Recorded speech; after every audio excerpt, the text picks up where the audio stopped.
everyone. I know it's always weird because no one has their mic on. This is like our new age and Zoom. It's been great. Well, again, my name is Bianca L. McGraw. I'm born and raised on the mean but caring streets of Chicago, Illinois. I've been living in Buffalo for pretty much, I want to say, the last 10 years. But you know what? I still get lost. I just want everyone to know that. I don't know. I think I depended on the GPS or what's her name, Siri, and she still get me wrong. I get lost all over through the city. It's crazy. But anyway, I digress. I'm not going to bore you all about my whole life story because it's boring. We'll just talk about other stuff. What I'll tell you about is my 2020 and how divergent my journey actually was. I'm a multimedia installation performance artist, which kind of means I do a lot of random things. We'll just say that. I use art, poetry, space, time, performance, found objects, installations, everything you can imagine except glitter. Well, there was this one time, you know what? I'm just gonna keep going. With the help of artistic roles such as like sculpture, design, installation, poetry, like I said before, video, performance, my work kind of investigates personal, societal, and communal connections to various cultural themes, politics, and issues. With each investigation, I try to aim or provide a vehicle that helps viewers to drive along a highway kind of paved in expressive dialogue and discussion. So I try to make art that makes you kind of question what you're looking at and talk about it. So that's kind of how I do it. So for me, Divergent is moving or extending in different directions from like a common point, a departure, if you will, from a particular viewpoint or a practice or a standard. And as I thought more about that, I thought, was that the definition of 2020? Yes, it probably was.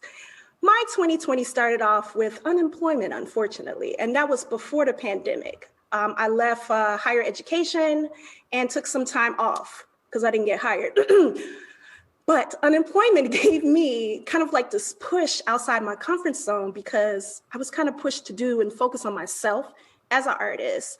And it really took me in different directions. I had more time for opportunities like creating art because I was unemployed. I had a lot of time on my hands.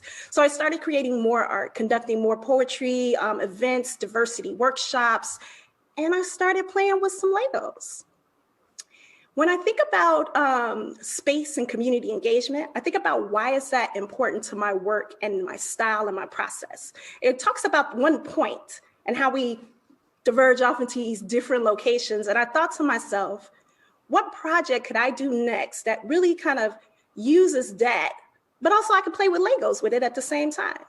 So I got an opportunity from Art Playground to create a large installation piece. And I decided to use Legos as a part of that piece and to reclaim space. So I wanted to use Legos to reclaim space as an artist of color and create visual imagery and redistribute materials to the local community. So I created what was called the Reclaim and Redistribute project. And I'm gonna do something real swanky with my computer because that's what artists do. How you like that? So the Reclaim and Redistribution project allowed for me to create such an installation that reclaims while dismantling. It also allows for me to redistribute kind of like Legos back into the community because a lot of them were donated to me. And I was able to create inspirational creation boxes and building kits for children in disenfranchised areas of Buffalo. So I was really excited about that. These are just some clips from me recording whole bunch of random things. So I'll let that play for a second while I kind of talk about the project. There were tons and tons of Legos, and this really was outside my comfort zone because I've never created I've created some Lego pieces, but nothing to this extent. It was of a Black Lives Matter protester, and I felt that through my art, this was the only way that I can show my protest because I actually, I have some handicap, when I say that, I have some I'm not as able-bodied as most people. And so I couldn't really go to all the demonstrations or marches, but I did know that I could create art. And so I did. I could do poetry, but I also could create art. And it was really just exciting to have an opportunity to create a large 13 by 10 foot Black Lives Matter protester with the biggest afro you've ever seen out of Legos. I hope that I get the Guinness Book of Record of afros made of Legos. I don't know if it's a thing, but I hope they do that. Anyway, just note that the bulk of these Legos a lot of them were donated by Art Playground, various members of the community. People donated money so I can get more Legos. And we donated all of them to Seneca Street Community Development Center, except for the main piece that you're looking at right now. And then the piece that was there was over 16,000 Legos, but we also had an additional 20,000 Legos that we did donate to the Seneca Street Community Development Center. So that's awesome. The new location of that piece is located at the Tri-Main Center. If you want to see it, it is in the Tri-Main Center in the basement, right next to the lunchbox. Feel free to take a look at that and send me any messages if you like.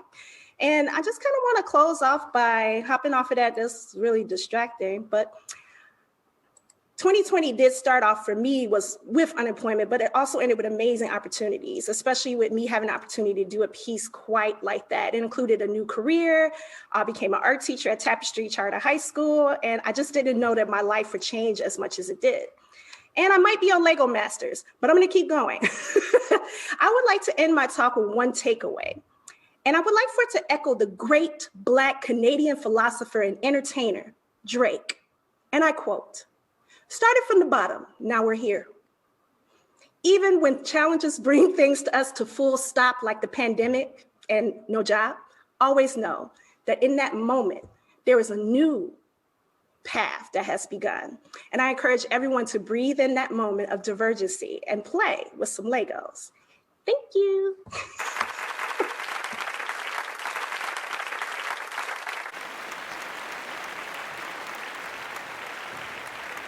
My name is Cassandra Ott, and I am a Gemini.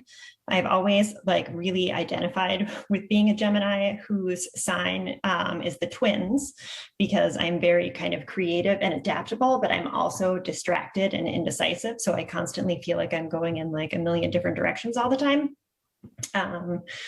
I am a mixed media artist and also a print and surface pattern designer. And I've kind of really run the gamut in the things that I've used my creativity to produce. I do art and postcards, and I've designed billboards and catalogs and annual reports and packaging, and also patterns, and then most recently murals. I always knew that I wanted to be an artist, and I decided to pursue a career in photography. And when I went to art school, I had this really clear path that I thought my career would take, where basically I would make artwork, and then the goal of that would be to get into galleries and museums. And then when I graduated from school, I ended up kind of completely stopping making art for a long time and really veering off the rails of that plan. And in that time, I started working for my family's business, where we designed glass dinnerware. And that kind of put me more on a trajectory to learn about the design world, and which is kind of in some ways seems like a more practical application of this art path that I thought that I was on. So while I was working there, I kind of learned a lot more about entrepreneurship and business, which in my mind kind of, again, didn't really fit in with having an art career. So after spending about 10 years stopping making artwork, did get back into making artwork, kind of exploring the natural world, and kind of trying to represent the magic that I found outside and all of the diversity and creativity that is present in nature. And I've primarily focused on plants and flowers, and then also depicting a whole lot of rainbows in a lot of different ways. But while I've had this art practice, I've kind of continued to do design work. So in some ways, in a Wonder Woman sort of way, it's kind of one thing by day and another thing by night. And I was always trying to keep them really separate, and felt like my work was not cohesive in either of the categories that I was working in. And about 2 or 3 years ago, I started to see what would happen if I, instead of keeping them really separate, started to funnel them together. And doing the work that I had done with Riverside, I started to see how artwork could translate beyond this notion that I had had of just kind of a framed thing on the wall. And drawings that I did could kind of become parts of people's lives in a different way. So this pattern that I made ended up becoming wallpaper. And I realized that all of these kind of divergent creative paths that I have are all kind of rooted in the desire to be sharing with people the magic that I see in the world. And it does kind of make sense that this magic can take place in a lot of different ways and represent itself in a lot of different ways. And it doesn't need to be as simple as a piece of art on the wall. So it's fun that these pieces can all kind of come together. And I have realized that the mix of these separate practices in design and art and business working together really is a good thing and not something to kind of avoid. So I'm also like a really introverted person and don't I like pictures because I don't like talking. So doing things like this has been different, and trying to do things to get out of my comfort zone has been really, in many ways, helpful, because it's gotten me to talk to more people and kind of see what I have to offer in a different way than you can when you're only in your own head. So in 2019, I was given the opportunity to kind of really step away from the work that I had been doing, which was mainly like small art pieces, working alone in my studio at home, and had the opportunity to work with Garden Walk Buffalo and Elmwood Village Association to paint a mural, which was like completely terrifying, but ended up being an amazing experience, which got me out into the world and enabled me to kind of talk to people as I was making artwork and kind of get direct feedback and see how my practice could kind of bloom from where I had originally thought it would be. So especially in the pandemic, I realized that having kind of all of these different seemingly divergent practices is an asset to me. So for all of us that have kind of these different methods of working in the hopper, it's been really helpful to maintain these different practices so that it kind of gives me diverse income streams and enables me to reach a much broader audience of people than I would have if I had only kind of stayed in this art mindset. So I'm excited to kind of be merged. I mean, this is a little bit more about convergence with all of my different practices going in different directions and how they've kind of come together in ways that I didn't expect.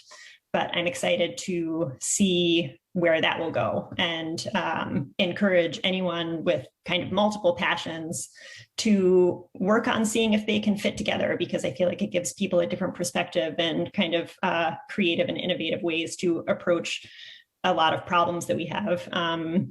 And yeah, I don't have like a key takeaway other than art's awesome, and I'm really happy to be here. And I'm thankful for Creative Mornings to reaching out and giving all of these, perspectives of speakers, and it's a great time. So thanks.